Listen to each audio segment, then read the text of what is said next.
Imagine waking up one morning, grabbing your phone, and realizing your entire country has been disconnected from the planet. Just completely severed. Right. No global internet, no WhatsApp messages from your family abroad, absolutely no outside news. Yeah. Just this eerie, perfectly functioning internal network watched over by artificial intelligence.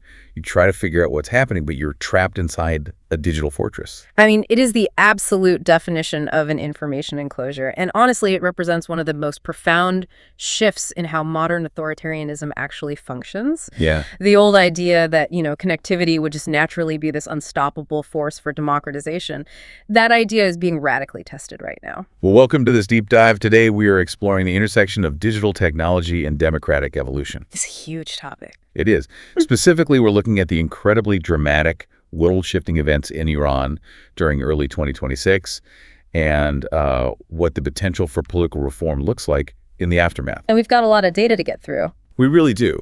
We've got a massive stack of sources today to help us understand this. We're pulling from on-the-ground intelligence reports, the Freedom on the Net 2025 report. Which is a great baseline. Exactly. Plus, we have detailed cybersecurity white papers from groups like Ancyber and FilterWatch, geopolitical briefings from the Council on Foreign Relations, and real-time historical tracking from Wikipedia. It's an intense collection of data, for sure.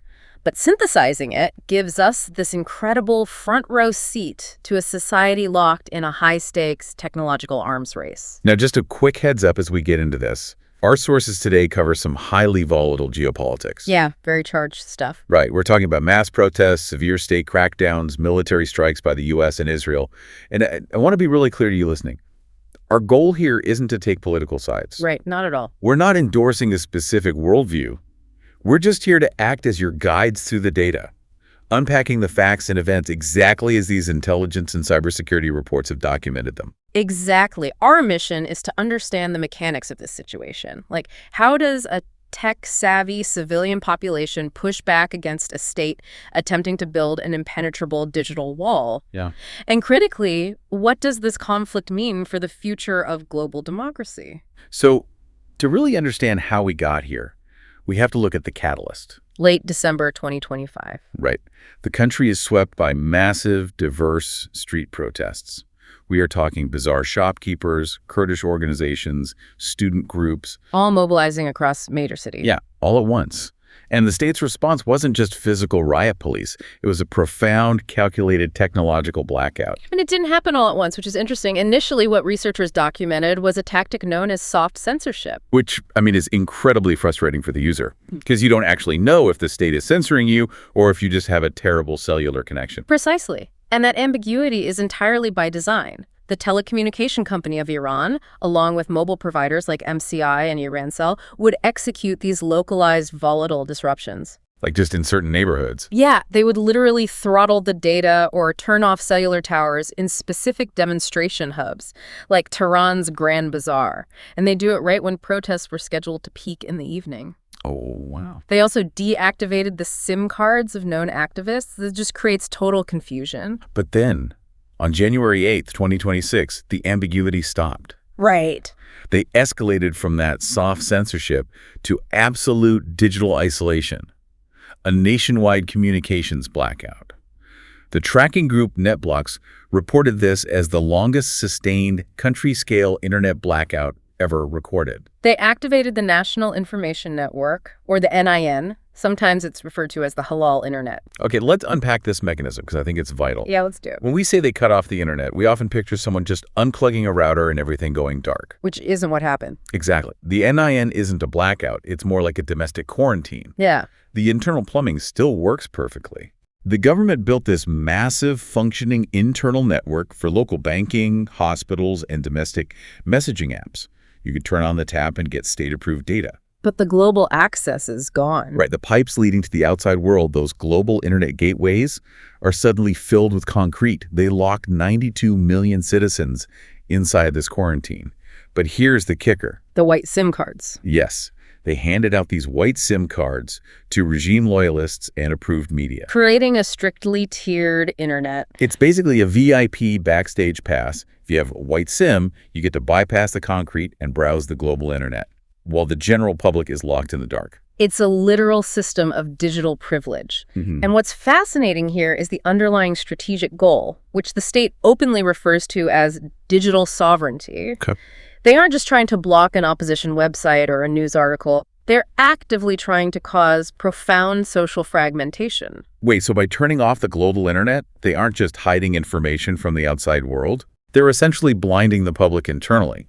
So no one knows if they're the only one angry enough to protest. It's like psychological warfare. Exactly. I mean, We're talking $1.8 billion in direct losses. The entire e-commerce sector basically collapsed. You have small businesses failing, supply chains freezing, because no one can use international apps to coordinate logistics. even their own scientific community was completely paralyzed, according to the Minister of Science. Which demonstrates a terrifying reality, right? The regime is willing to inflict severe economic self-mutilation if it means maintaining informational dominance. Survival trumps the economy every time. So we have this scenario where the country is completely cut off from the outside world. But this brings up a massive logical question. Okay. If the state shuts down the internet, how do they maintain control on the inside? Because our sources show that the state didn't just go dark. They transitioned to an incredibly aggressive, automated internal surveillance system. The algorithmic panopticon. Yeah. And to understand how this works, we really have to look back to the 2022 protests, the ones following the death of Mahsa Amini in police custody. The state realized that deploying physical morality police on the streets was becoming a massive political liability. It just sparked too much outrage. So their solution was to outsource the repression to artificial intelligence. So think about how often you drive past a traffic camera without a second thought. Now imagine that same camera isn't looking at your license plate to check your speed. Right. It's scanning your face, cross-referencing your gender against a database, and instantly texting you a threat to seize your car because your hijab isn't positioned correctly. That is the reality they built. They integrated their biometric national identity card database. Which has been collecting mandatory iris scans and facial data since, what, 2015? Yeah, since 2015. They integrated that with a network of over 15 million smart CCTV cameras across 28 cities. And the technology fueling this isn't all domestic, which is wild. The sources highlight a 5-year deal signed with a Chinese company called Tiandi Technologies. Yeah, Tiandi. They provide advanced facial tracking, gender profiling, and even ethnicity tracking software. The result is a fully automated punishment system. It's staggering. We're talking about over 1 million SMS threats sent to women drivers. 1 million. Yeah, leading to actual vehicle confiscations, all without a single direct interaction with a human police officer. Wow. The efficiency of the repression is the entire point, and the legal consequences for even the most minor acts of digital dissent have become incredibly extreme. The case of the journalist Hossein Shambizadeh is a prime example of this. Oh man, that story from the source is wild. So the supreme leader, Ayatollah Ali Khamenei, posted a message on X. Which, ironically, ordinary citizens are banned from accessing anyway. Right. But his post was missing a period at the end of the sentence. So Shambizadeh replied to the supreme leader's post with just a single period, just a dot. Just a dot. And his reply ended up getting more likes than the supreme leader's original post. Yeah. For that single punctuation mark, he was sentenced to 12 years in prison for propaganda against the state. It really illustrates the fragility of authoritarian egos, but also, the totalizing nature of their surveillance. But wait, I have to push back here. If the government has severed the country's internet to trap the citizens, how are these cameras and AI systems still functioning to track people? Doesn't a nationwide blackout blind the government's own tech too? Well, that is exactly why the localized internet, the NIN, was built in the first place. Oh, right. Yeah, when they sever the international gateways, the domestic infrastructure remains perfectly intact. The state preserves its own administrative, military, and surveillance networks on a closed loop, while the public is just cut off from the globe. That makes sense. If we connect this to the bigger picture, we are witnessing a fundamental evolution in governance. Authoritarianism used to be about forcing citizens to universally believe in the state's ideology. And now? Now it's about manufacturing universal paranoia. By utilizing AI and the NIN, they make citizens feel they are constantly being watched and judged, even when the physical streets are entirely empty of police. It's a chilling concept. Yeah. But then, right as the regime is perfecting this high-tech cage, the ultimate black swan event happens. Yeah, a massive disruption. A disruption so big, it threatens to pull the plug on the entire system. February 28, Post-2026. The airstrikes. Targeted U.S. and Israeli airstrikes hit Tehran. And in an instant, the 86-year-old supreme leader, Ayatollah Ali Khamenei, alongside his top advisors and senior Islamic Revolutionary Guard Corps commanders, are killed. It is a sudden, unprecedented external shock to a highly centralized system. The narrative shifts dramatically here. Yeah. The sources describe how an interim leadership council is immediately activated. Made up of President Pezeshkian, Chief Justice Mohseni Ejei, and Ayatollah Rafi. Right. And this triggers a 12-day war that causes immense physical devastation. We're talking about culturally irreplaceable sites like Golestan Palace in Tehran and Nakhchivan Square in Isfahan suffering severe damage. And amidst this chaos and literal bombardment, the Assembly of Experts is suddenly forced to choose a new supreme leader. And two frontrunners emerge from the rubble. First, you have Ayatollah Ali Rafi, a hardline cleric and an absolute loyalist to Khamenei's vision. And second, you have Mojtaba Khamenei, the late leader's son. He represents a dynastic shift, but has incredibly deep ties to the IRGC and the Basij paramilitary forces. Right. So I'm looking at this and thinking, okay, if the head of the snake is gone, why doesn't the digital wall fall? Does the whole apparatus crack, or does someone else just pick up the remote control? That raises a really crucial question about institutional resilience. It's very tempting to assume that decapitating the top leadership will naturally cause the entire system to collapse. It seems logical. It does, but the Islamic Republic is not a one-bullet state. Yeah. Over several decades, Khamenei actively decentralized operational power among the military and security services. The IRGC has a deeply entrenched, highly motivated younger generation of commanders who actually manage these technical systems. So the power isn't just sitting in one office waiting for a leader. Exactly. Whether Arafi takes the theological route or Mojtaba takes the dynastic route, the succession points to one likely outcome: a transition into a more militarized, hardline state. The new civilian or clerical leadership will be completely reliant on the IRGC to maintain both the physical security and the technological crackdown. Wow. The remote control to that digital quarantine doesn't break, it just gets handed directly to the generals. So we have a situation where the regime is decapitated, but a military junta steps up, wielding state-of-the-art AI and an internet kill switch. For the ordinary Iranian citizen, this sounds utterly hopeless. It really does. But our sources show the exact opposite. And this brings us to the technological resistance. How do you fight back against a heavily armed digital panopticon? Well, you enter a hyper-accelerated cat-and-mouse game between state censors and civilian hackers. When the global internet goes dark, the first thing the resistance does is look to the stars. Starlink. Exactly. Despite a 2025 law making the mere possession of a Starlink satellite terminal punishable by up to 10 years in prison, activists somehow managed to smuggle an estimated 50,000 to 100,000 terminals into the country. Smuggling hardware like that is incredibly brave, but physical satellite dishes are risky. Because they can be seen? Partly, but mostly they emit radio frequency signatures that security forces can track, and obviously they can be easily confiscated during a raid. That's why the resistance is closely watching the evolution toward direct sell, or D2C technology. Oh, this blew my mind when I read it. D2C bypasses the need for a physical satellite dish entirely. It uses the standard LTE Band 2 spectrum. Yeah. To put that in plain English to you listening, that is the exact same radio frequency your normal everyday smartphone uses right now to connect to a cell tower. It's amazing. So if tech companies push a specific software update enabling non-terrestrial scanning, an ordinary phone in Tehran could look up and connect directly to a satellite in low Earth orbit for basic text and data. It effectively renders the state's terrestrial cell towers completely irrelevant. You bypass their infrastructure completely. That's a game changer. It is. But again, it's an arms race. The state isn't standing still. They use GPS spoofing and localized carrier locks to try and jam or block even these D2C signals. So it's not a silver bullet. No. So citizens can't just rely on satellites. They have to build localized, low-tech hacks on the ground, too. And to the mesh networks. When the internet is completely dead, protesters turn to apps like BitChat, which is an open-source project backed by Jack Dorsey. Right. And its localized Iranian fork called Noteha, which translates to points. These apps operate on something called the Nostr protocol.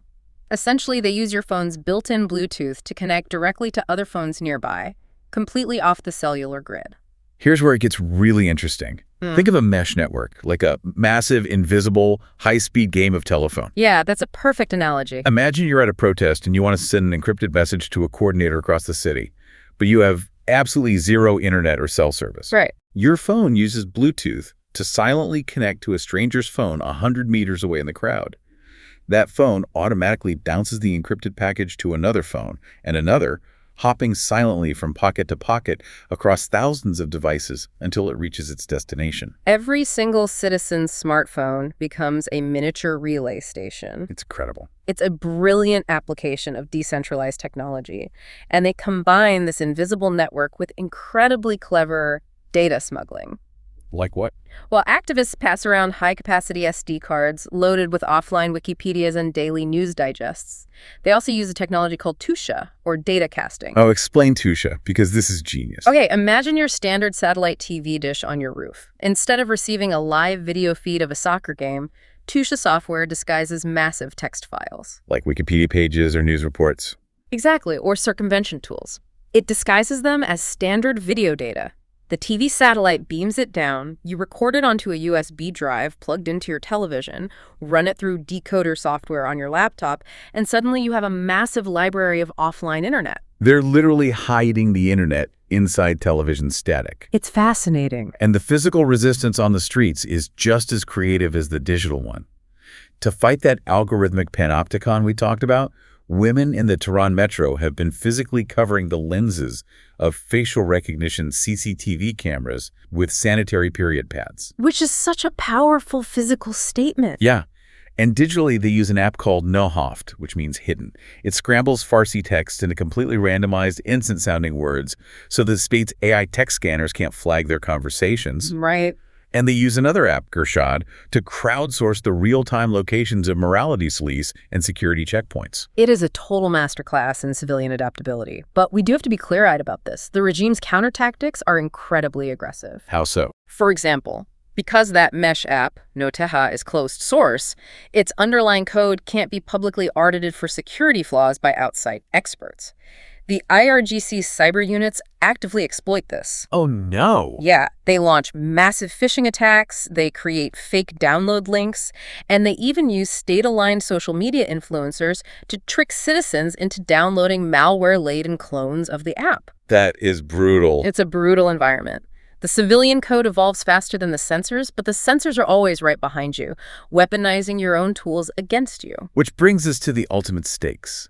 We've walked through the mechanics of the blackout, the AI surveillance, the war, and the resistance. When the dust finally settles on 2026, where does this actually leave the Iranian people? What does the country look like? Yeah, what does it look like moving forward? Well, the intelligence and geopolitical analyses point to two primary scenarios for post-2026 Iran. Scenario one is chaos and polarization. In this outcome, the economic exhaustion of the $1.8 billion blackouts, combined with the stress of the war and the elite infighting following Khamenei's assassination, simply becomes too much for the system to bear. So it crumbles. The military and the clerical factions split, leading to regime fragmentation and severe internal conflict. But scenario two is much darker and frankly seems highly plausible based on the tech we've discussed. High-tech authoritarian consolidation. Oh. Or, as the sources phrase it, Khameneism without Khamenei. Yeah. In this scenario, the IRGC junta successfully perfects the digital cage. The National Information Network becomes the absolute permanent reality for the country. And the global internet. Strictly reserved for the ruling elite. By combining absolute digital isolation with pervasive AI facial recognition and automated financial penalties, the state realizes they don't need to arrest people in the streets anymore. Oh, man. They can just traumatize the population into a state of permanent self-policing and political apathy. Wait, I have to stop here. For years, we've always heard that the internet is a liberation technology, that connectivity inherently breeds democracy. Yeah. But looking at this second scenario, isn't democratic reform completely dead in the water if a state can perfect this kind of high-tech authoritarianism? It's a really harsh reality check. The optimism of the early 2000s, the idea that the internet would naturally dissolve dictatorships, that was incredibly naive. Yeah, that sounds like it. Technology is inherently dual use. The exact same algorithm that helps activists organize a protest can be used by the state to track and arrest them. The Freedom on the Net 2025 report provides vital context here. We have seen a 15-year continuous global decline in internet freedom. 15 years. Yeah. Iran isn't an anomaly. They're at the vanguard. For democratic evolution to actually occur in Iran after 2026, the civilian resistance networks have to out-innovate the state. They have to transcend the physical limitations of Bluetooth mesh networks and find unjammable non-physical communication models. Because if they don't, the consequences of this technology don't just stay within Iran's borders. Precisely. If the Iranian regime succeeds in stabilizing their power through the NIN and AI surveillance, they haven't just survived. They have created a highly lucrative product. Oh, a playbook. Exactly. Their censorship playbook will be exported. Autocrats worldwide, from Venezuela to Myanmar, will look at Iran and realize that surviving a massive crisis of legitimacy is as simple as disconnecting your society from reality itself and letting the algorithms do the policing. So what does this all mean for us? We started by talking about a country completely disconnected from the planet. Yeah. We've unpacked how the state used a blackout to plunge 92 million people into digital quarantine, rolling out an automated AI surveillance state while keeping the internal plumbing running. Right. We saw how a massive decapitation strike tested the regime, ultimately handing more power to a decentralized military structure. And we saw the incredible bravery of ordinary citizens fighting back with smuggled satellite terminals, invisible Bluetooth mesh networks, and datacasting hidden in TV signals. It really highlights that the battle for the internet in Iran isn't just a localized political crisis happening thousands of miles away. Exactly. It matters to you listening right now, because Iran is a live test case for the future of global digital rights. It's a battle over privacy, the dual nature of the technology we carry in our pockets, and how we will all consume truth in the 21st century. I want to leave you with a final thought to mull over, building on the trajectory of the reports we've discussed today. Okay. We are currently watching AI surveillance and peer-to-peer mesh networks locked in a desperate arms race within a single nation. But what happens when the underlying infrastructure of the global internet itself becomes permanently fragmented? That's a scary thought. Yeah. If the digital sovereignty model we see in Iran wins, will the very idea of a single, open World Wide Web eventually become a relic of the past, replaced by thousands of heavily armed, walled-off sovereign national internets? A chilling thought. And definitely one that makes you look differently at the phone in your hand. That's all the time we have for this deep dive. Thank you for joining us as we explored the digital fortress. Keep exploring, keep asking questions about the technology you rely on every day, and we'll catch you next time.